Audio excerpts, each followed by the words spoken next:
Tanielu manuia nei fo e salulu mai lau Samoa Entertainment TV pia.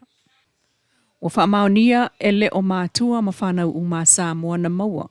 Whaamanuia ngal se lau 5 tāla le na fola le fiongal palemia. Sunga lau le mali e tōpla tei vau le ua tēpla tei vau Forces Schmidt. Efeso soani a inga mo whanau wa onga. Peitai, o le whaapisa o lea mata upu maisim ta upu e sotanga I tupe whaalu le malo. Le o mai ai le so au mai le malo le whaamtalanga whaalawa I tele. Ma whaapea mai e whaamani noi nisi o mata upu. Wa whaasalalau matala noe winga I tupe.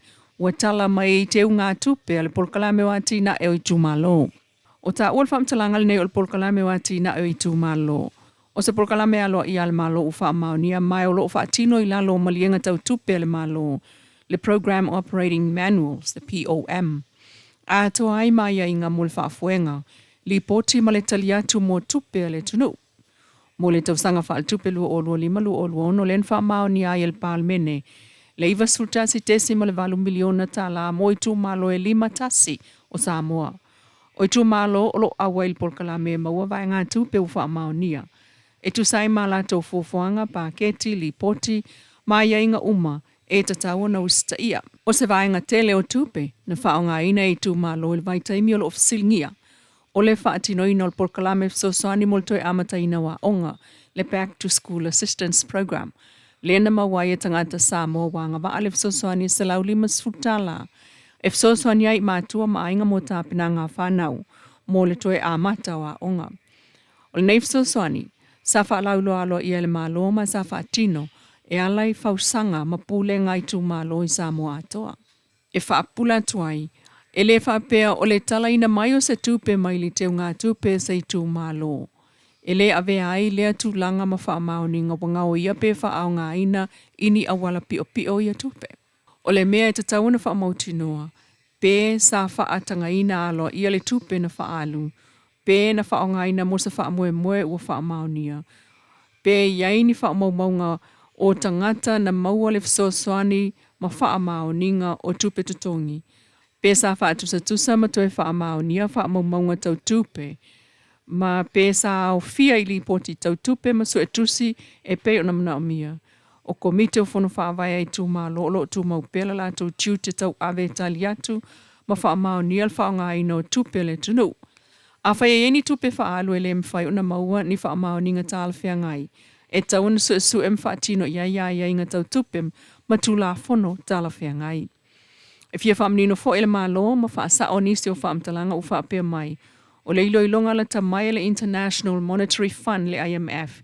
I lalo le Article 4 consultation na mawai ni whainga pio po le whaongaina se seo tupe o le DDP, le District Development Project.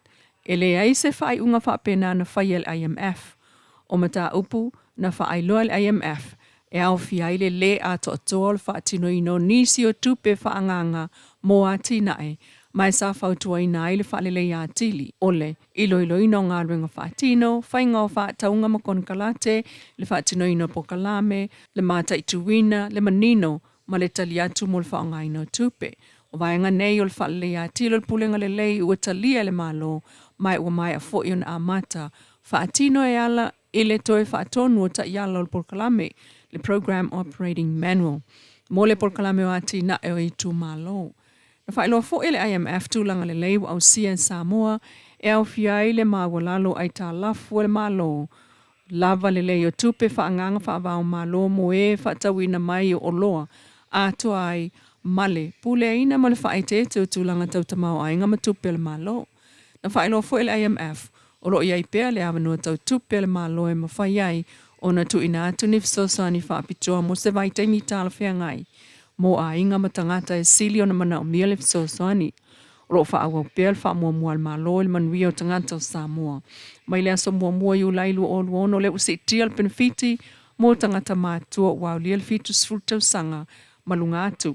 Mai le tolu se lau, ile 5 se lau le masina. Mai ua fsosani sa o atu lea, ile silia ma le fitu wafe o tangata mātutua o Samoa.